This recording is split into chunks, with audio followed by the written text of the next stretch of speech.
What's up, fam? Welcome back to the Whoa, That's Good podcast. Y'all, today I am so excited, geeking out, because I have one of my family's favorite people, my dad's best friend, someone who welcomed me in to live with him for a few months when I first moved to Nashville. You probably don't know who I'm talking about actually by this, but we have Luke Bryan on the show. He is such a great guy. I cannot wait to hear his advice and some of his funny stories and also just go a little deeper with him. But here's the thing. He has a new album out. It's called Born Here, Die Here, Live Here. Luke has so much incredible music. Go check it out. I can't wait for this conversation.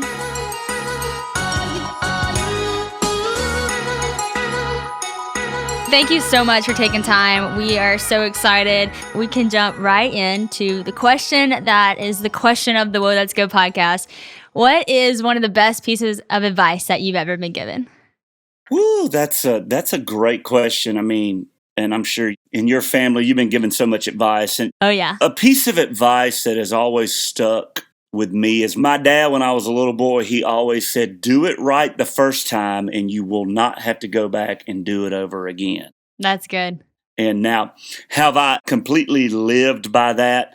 You know, not always. Yeah. Sometimes as you're navigating life and going through life, you don't necessarily get a 10 out of 10. Yeah. But, you know, it's something that's always stuck with me that my dad said. And you know, that's been a major one. But, you know, just manners and being a gentleman and politeness. Yeah, that's good. You know the deal, kind of the Southern way of being brought up and just always putting others first. And It's good. But definitely my dad's advice was really, really big for me. I love that. That's so good. I actually was going to ask you about being a dad yourself, and so we could just go right into it. Your song, Build Me a Daddy, is so sweet. It's so awesome and powerful and emotional. It's so great. But, you know, I've gotten the privilege to get to see you with your kids, and you're such a good dad. And so I just wanted to ask, like, what kind of dad, when you think about you being a dad to your boys, do you want to be, and what do you hope they see in you? Well, I want to be inspiring for them. I want first and foremost for them to know that I'm a Christian, and That's awesome. and I want them to see some of that. Now, do I do the perfect walk with that every day? Mhm. Certainly not. But even just questions as they get older about Christianity and spirituality That's and awesome. stuff like that, being able to have the right answers. And then I want them to be able to see that me and Caroline are very much in love and Yeah. have fun with each other. And I want them to know that mom and dad enjoy each other and have fun. Now, we're not those parents that, you know, if we have a big argument, we don't go hide and have the argument. You know, we lay it all out there right in front of them. Just, you know, they got to learn. They got to watch mom and dad go through life. It's awesome. And deal with life's little challenges. But those are big things. And then I want them to watch me hopefully be the best gentleman I can and be the best role model and inspiration. And I want them to see me, you know, hustling, getting up, working, and love on them every chance I can, being kind and polite to people. It's And awesome. there's so many qualities of my dad that I have that people come up to me and say, God, you sound just like your daddy. And anytime people come up to me and say, your boys did something that looks like it's exactly something you would do, it's always very exciting and flattering, and it makes you smile. That's awesome. Honestly, just even following you on Instagram and getting to see you up close, we all see that you and Caroline love each other so much. And I think that's such a great example for your kids. Like, for me, there's been so much security in my life that's come from like seeing the way mom and dad love each other. And they never like looked like it was perfect, right? Like they're the same way. Like they had the arguments, some of the arguments in front of us, but I feel like they kind of taught us in a way how to argue and overcome things and see things differently. But at the end of the day, you know, still love each other. But one of my favorite things about you and Caroline is y'all's pranks. They are hilarious. You guys have more fun than anybody. Well, with us, I mean, I think the bottom line is we just keep our households really fun and spontaneous. And what's even more fun is now the boys, you know, they'll come up to me and they're like, hey, Dad, we want to do a prank on Mama. So that's the main thing. I mean, you know, just keeping a very fun family dynamic around the house and make sure everybody's in a good, positive mood. It's awesome. I love it. So for you, like you are really busy, obviously. I mean, yes, we're in the middle of a quarantine, but at the same time, you're still doing American Idol. You're still writing songs. Your songs have been hit singles lately. And I mean, you're busy. And so for you, like, how do you keep that family dynamic staying so grounded and just always, hanging out and stuff? This year's been amazing. I mean, I've gotten to spend so much time with my family, and just waking up and sleeping in my bed every night Yeah, just one of the, if there's a silver lining or a bright spot through everything, it's just me having the opportunity to be home. Even like yesterday, Tate wants to play football, so I got to go pick out all of his football gear and bought him a helmet and stuff. And that's he awesome. comes home and I got it all waiting on him. And in a lot of other situations, Caroline would have had to be running out and doing dad stuff. Hmm. But the main thing is coming in off the road and just trying to be there as much as I can. Obviously it's a lot. Hmm. You're trying to give all you can to your wife. You're trying to give all you can to your children, the people that work for you, your family, and then you're trying through all this to have a little time for yourself. So, Hmm. it's been challenging through the years and a lot of being wore down and tired, but Yeah, you just have to hopefully make the time together really, really count. yeah,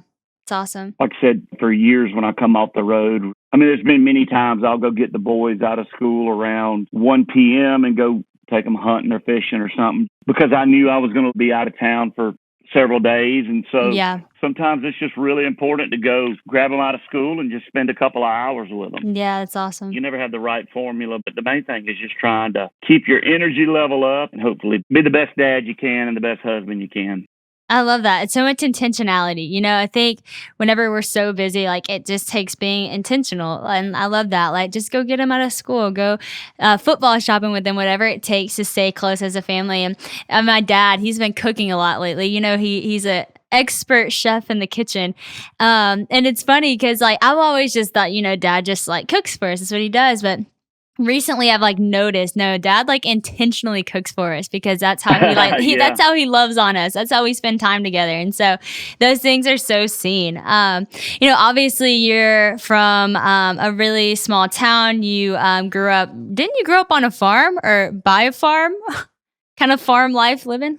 Yeah, well, I grew up in Leesburg, Georgia, right in town, but I could walk to cotton fields and peanut fields. I mean, It's there was awesome. ag going on right in the city limits. My dad owned a fertilizer company and a peanut mill. So, That's so in awesome. the fall, we were harvesting peanuts and working in ag a lot. So, That's a cool. lot of amazing memories and a lot of just special memories growing up in such a small type of environment.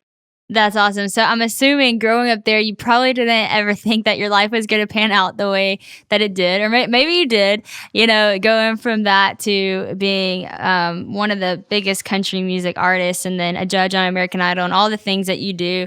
Um, for you, like, what gave you the confidence to like go with the thing that you knew you were good at? Because I think a lot of people, especially listening, they're in college and they're just now kind of at the point where they feel like either God's put it on their heart what they're going to do, or they're getting really passionate about that. But what gave you the confidence to actually just go for it?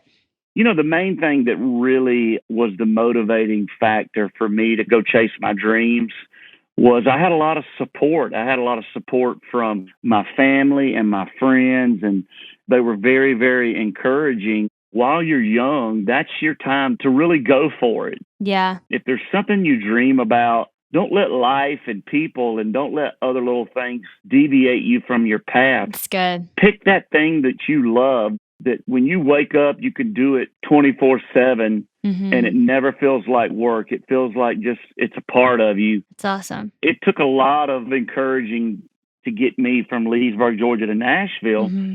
But once I made the big leap, I felt at home. I felt like I was finally in the right spot. It's cool. I felt like I kind of, I guess, saw the light, Yeah. and from that moment on, my life was just about doing what I love. And then a bunch of amazing things started happening because of that love of music and the love of what I was trying to go for.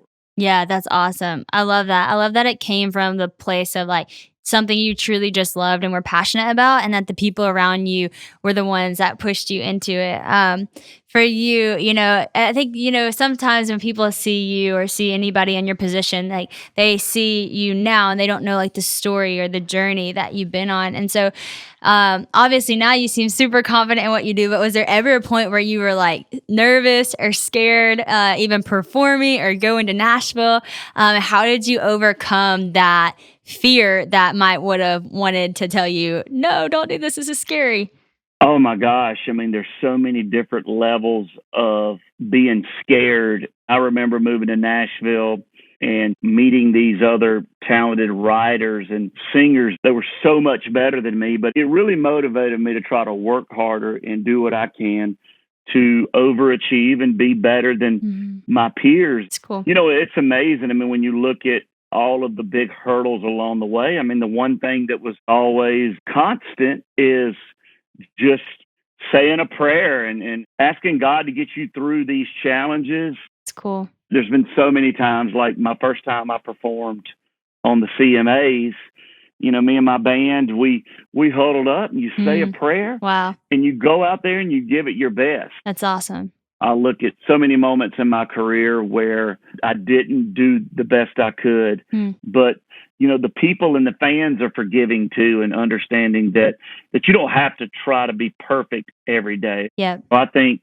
when you make a mistake, you own it, you apologize, or you try to handle it the best you can, and then move on and pick up the pieces and rock on. Yeah, come on. It's great. Well, like when I did the national anthem at the Super Bowl, I mean, gosh, I bet I said a million prayers that day, and I just walked out there and somehow survived it, and now I can live to tell about it. Yeah. Oh, that's so good. Like, people need to hear that, because I think people sometimes go in with this, like, okay, I'm not going to be afraid if everything has to go right though. And then the minute something goes wrong, it's just like crumble. But no, like, you keep getting back up and you got to keep going. My grandpa told me this one time, I like love it. He said, people who fall in public get up twice as fast. And I was like, that's so true. And it's true physically. If you fall, like, you're going to get up fast if you're in front of people and like act like it didn't hurt. But it's the same thing if you sing the national anthem in front of the Super Bowl. If you fall in public, like, it pushes you to get up twice as fast, because hey, you got fans, you got people who love you, you got people who support you and would be so sad to see you not keep going. And since then, look at how much you've done. So that's awesome. I want to ask you, because you've been super open just with your family and y'all's life and the things that y'all have gone through, and some really, really tough things. And first of all, I think it's just amazing that you're like willing to share that with the world, because so many people are facing so many similar things. Like, just a friend of mine recently lost her brother, and I know that's so hard for her, but people like you who speak out about those things, it helps, because people know that there's somebody else who understands them. And so I know you've lost your siblings, and y'all have taken in your nieces and nephews. And so, we've watched you rise up and continue to move on in that sense of your life too. Do you feel like your faith in any way has helped you through seasons like that? And how have you just continued to move forward? Well, I think you must have faith in God's plan. No matter how frustrating it is, and no matter how mad you want to get at God, you really just have to step back and just really kind of give yourself up to, well, this is His plan. Yeah. And with us, if I talk about it and I help one person, if I talk about the emotions of losing both my siblings and losing my brother-in-law and our niece, I mean, I think people out there that are dealing with tragic losses, when they cannot feel alone in the journey of life, and they can feel like, well, this guy gets back up and keeps pushing, maybe it inspires somebody. I mean, I think for sure. Even in my travels, there's some people out there that have had tougher, rougher things than me that are out there battling every day. Yeah. And they're inspiring for me. So I think if you live a long, beautiful, long life, you're going to have those moments. For sure. No matter whether if you're 15 years old or you're 85 years old. If I'm ever in a restaurant and there's, an elderly person just sitting there, I almost want to walk up and go put my arms around them and be like, I can't imagine what you've seen in your life to get to 85, 90 years old. And I think no matter what age you are, challenges and struggles in life, they're going to happen. It's just a part of the journey. And I think you just really have to trust that this is a part of your journey. And this is what God had in store for you. Wow. And never forget the people you lose along the way, and always cherish the memories and cherish the pictures. And like I said, it's not easy. I mean, I was even this morning, my wife had already left, but I was in her side of the closet, and she had our wedding picture. And, there's my sister and her husband, and they're both gone. And I just sat there and looked at that wedding picture, and I was like, wow. I mean, it's frustrating that they're not here, but you just have to take a little pause and keep their memory alive. And I tell people, if you lose somebody, you're never back to 100%. You don't expect it. There'll always be a void and a hole in your heart, but just try your best to stay positive through all the challenges. Wow, that's so good. Thank you for sharing that. I know even people sitting in this room with my team listening, it's, inspiring us and hitting us. Everybody's thinking of their person. And so you being willing to share your story, you said if it helps one, I know it's helping so many people. But I know you'd still share it if it was just one. And so thank you for just sharing from such a vulnerable place. And I know people are struggling and people are going through those hard things, but to know that there's hope in the sense that you just have to trust that was God's plan, that God has something good and that he is still good, and to keep moving forward, not moving on, because you're never going to move on from it, moving forward in life with it, and taking, even like you've taken your nieces and nephews and making something positive out of it is just beautiful. And so I thank you so much, Luke. Like, this talk has been so good, and I know it's going to help so many people. And I was just thinking about that song, Build Me a Daddy. Like, so many people out there need like a fatherly voice or wisdom. And the things that you just shared, I feel like it's just like from a father to everyone, like good advice and like so much love, like a hug from a dad. And so, Luke, seriously, thank you. We always don't get to see this side of you. I love your hilariousness and your all the music and all the pranks and everything. But thank you for just going there with us today. I really appreciate it.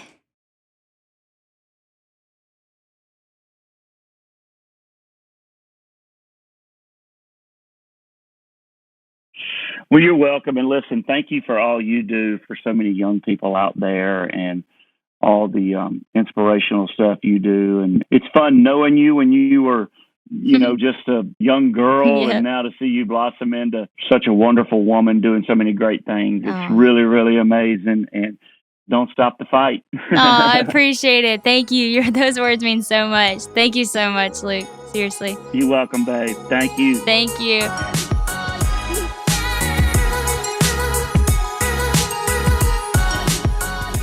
All right, Christian, are you ready for some good and bad advice? I'm ready for some good and bad advice.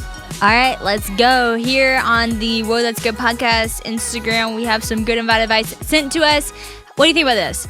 If you didn't make the mess, don't clean it up. Bad advice. Bad? Yeah, bad. Yeah. We want helpers. We need helpers in this life. We need helpers. Yeah.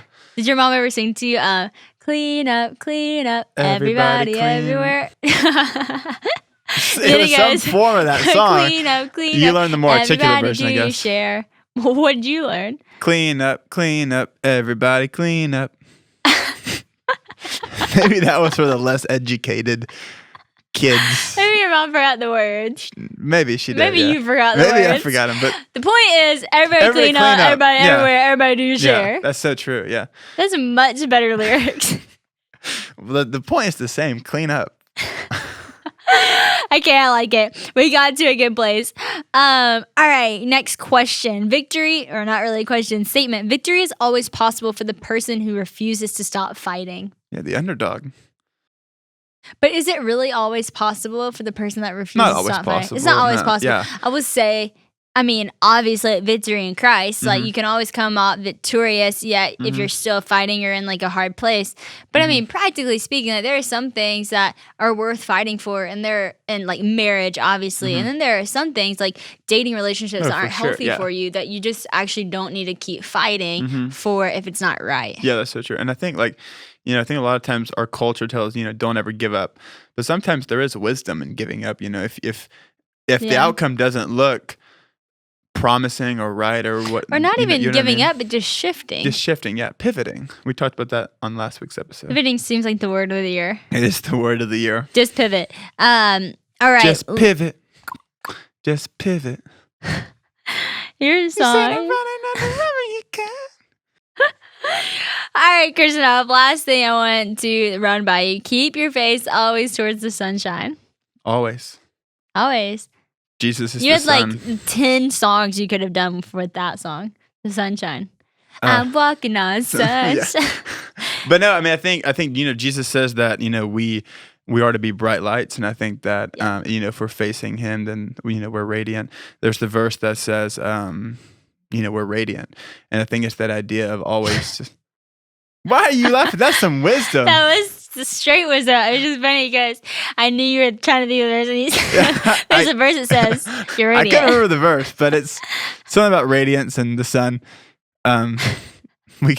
Y'all should go look it up.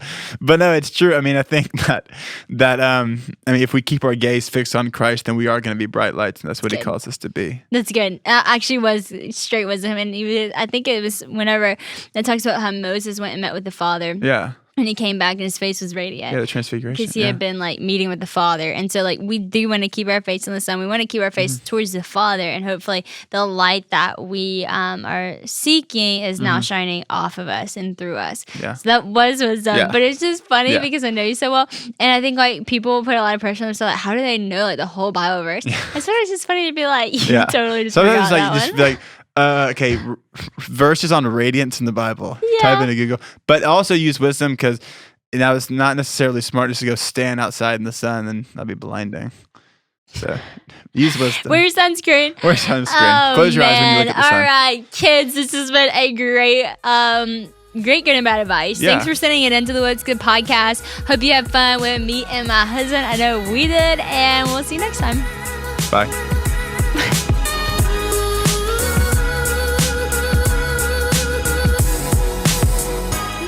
Thank you so much for listening to the Whoa, That's Good podcast. I have so much fun doing this. I hope y'all have fun listening. And don't forget to follow me on Instagram at legit Sadie Rob and follow the podcast at Whoa, That's Good podcast. Head on over to liveoriginal.com to see when I'm in a city near you, or visit Live Original blog on our online store, which carries my exclusive Words by Sadie Rob line. Also, be sure to subscribe to my podcast and leave comments so we can hear what you're loving. Also want to give a special shout out to my audio engineer, Marcus DePaula, the whole team at United Talent Agency, and my Live Original team. You guys are awesome, and hey, so are all of you too. Thanks so much for listening.